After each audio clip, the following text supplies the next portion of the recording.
और इसीलिए मैं कह रहा हूं कि यही स्थिति है कि माननीय न्यायाधीश इलाहाबाद उच्च न्यायालय ने अगर वक्तव्य दिया समान नागरिक कानून के बारे में, तो समाजवादी पार्टी, कांग्रेस, इन सब के लोगों ने राज्यसभा में उनके खिलाफ एक महाभियोग की नोटिस ही दे करके आप सच को मुंह जबरदस्ती बंद करना चाहते हैं। और वहीं पे नहीं किया आपने, यहां पर भी आप चुप नहीं रहे। राज्यसभा के माननीय सांसद, माननीय सभापति तो भारत के महामहिम उपराष्ट्रपति भी हैं, उनके खिलाफ भी अविश्वास प्रस्ताव की नोटिस दे दी गई, इसलिए क्योंकि उन्होंने सदन स्मूथली चलाने के लिए सदन के सभी पक्षों से कहा। एक सभापति के रूप में, एक चेयरपर्सन के रूप में उनकी जिम्मेदारी यही है, उन्होंने इसी बात को कहा। लेकिन एक किसान का पुत्र कैसे इतनी बड़ी कुर्सी पे पहुंच गया, ये लोगों को अच्छा नहीं लग रहा है, ये अच्छा नहीं लग रहा है, इसलिए अविश्वास प्रस्ताव को नोटिस। चुनाव के दौरान चुनाव आयोग को कटघरे में खड़ा किया गया, चुनाव आयोग को कटघरे में खड़ा करने का प्रयास, यानी जबरदस्ती आप गन पॉइंट पर अपनी बातों को मनवाना चाहते हैं संवैधानिक संस्थाओं से। मुझे लगता है ये चरित्र अच्छा नहीं है, ये स्वस्थ लोकतंत्र के लिए अच्छी परंपरा नहीं है। हमें संवैधानिक संस्थाओं का सम्मान करना सीखना होगा, हमें संवैधानिक संस्थाओं को हर प्रकार से मजबूत बनाना होगा और शासन प्रशासन की कार्रवाई को जो न्याय हित में हो, समाज हित में हो, राष्ट्र हित में हो और आने वाले भविष्य के हित में हो, उसका भी समर्थन करना चाहिए। और मैं यही कहूंगा कि बहराइच की घटना में या संभल की घटना में प्रशासन की कार्रवाई पूरी ईमानदारी के साथ, पूरी न्याय संगत तरीके से आगे बढ़ रही है। हम लोगों ने संभल की घटना को लेकर के एक जुडिशियल कमीशन गठित किया है। जुडिशियल कमीशन वहां विजिट कर रहा है, लगातार लोगों के बयान भी लेंगे, सभी पक्षों की बात को भी सुनेगा, सच को सामने लेके आएगा। लेकिन आपके अनावश्यक पत्थरबाजी से या फायर करने से, इल्लीगल आर्म्स से फायर करने से वहां पर शांति बहाल नहीं होने वाली है। और आप सौहार्द की बात कर रहे हैं, आप बोल रहे हैं पुलिस छावनी में बदल दिया।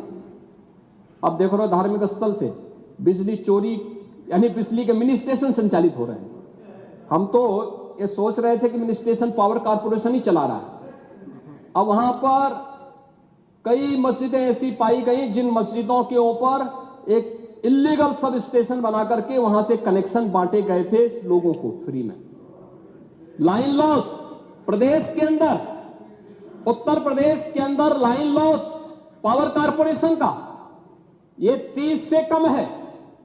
और संभल कस्बे में वहां पर 2 मोहल्ले हैं, एक दीपा सराय और एक मियां सराय है ना।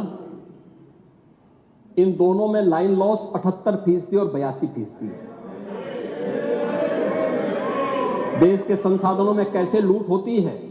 और अगर प्रशासन अपने कर्तव्यों का निर्वहन कर रहा है, वैसे तो कहेंगे प्रशासन को कटघरे में खड़ा है कि प्रशासन चोर है, चोर है, चोर है, और प्रशासन उसी चोरी को पकड़ने के लिए चला जाए तो अत्याचार है, अत्याचार है, अत्याचार है। कहां से अत्याचार हो गया?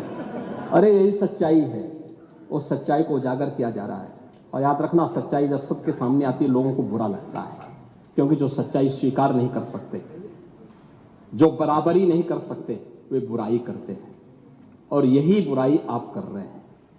आपकी बुराई में न्याय नहीं झलकता, सत्य नहीं झलकता, ये पक्षपातपूर्ण है। और मुझे लगता है इससे लोकतंत्र की व्यवस्था मजबूत नहीं होती, कमजोर होती है। और इसलिए मैं माननीय अध्यक्ष जी, पूरे प्रदेश को इस बारे में आश्वस्त करना चाहूंगा। प्रदेश के अंदर किसी भी मुस्लिम पर्व और त्योहार के दौरान, किसी भी अन्य मत और मजहब से जुड़े हुए किसी भी पर्व और त्योहार के दौरान कहीं कोई समस्या नहीं खड़ी होती, तो फिर हिंदू पर्व और त्योहार के दौरान कोई समस्या खड़ी करेगा तो सरकार उसको सख्ती से निपटने का काम भी करेगी, उतनी ही सख्ती से निपटने का काम भी करेगी। दूसरा, माननीय न्यायालय के द्वारा दिए गए आदेश का पालन करना एक प्रशासन का दायित्व है। उसमें सरकार उसको डायरेक्शन दे न दे, उसका दायित्व बनता है कि उसको पालन करे, और संभल के अंदर प्रशासन ने वही पालन किया है। आज वहां पे सारी चीजें मिल रही हैं। आखिर आपकी बात को मानते हैं कि मंदिर को आपने छेड़ा नहीं, आपने बड़ी कृपा कर दी, लेकिन ये जो 22 कुएं और उन कुओं में जो मूर्तियां मिल रही हैं, ये कुएं किसने पाट दी? ये नोटिस में क्यों परेशानी हो रही है? आपके सांसद जिनसे आपकी प्रतिद्वंदिता है, मानता हूं, क्योंकि वहां पे आप में तो तुर्क और पठान का विवाद चल रहा है, मैंने नहीं कर दिया, एक विवाद चल रहा है। आप उनके सामने, माननीय सदस्य के सामने, आप उनके साथ अपनी जड़ें ढूंढ रहे होंगे, लेकिन ये सच्चाई है, ये सच्चाई है, क्योंकि ये तो है ही।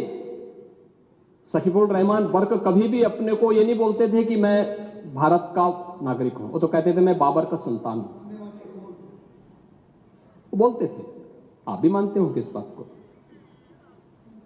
अब आपको तय करना है कि आक्रांताओं को अपना आदर्श मानते हैं या राम, कृष्ण और बुद्ध की परंपरा को अपना आदर्श मानते हैं।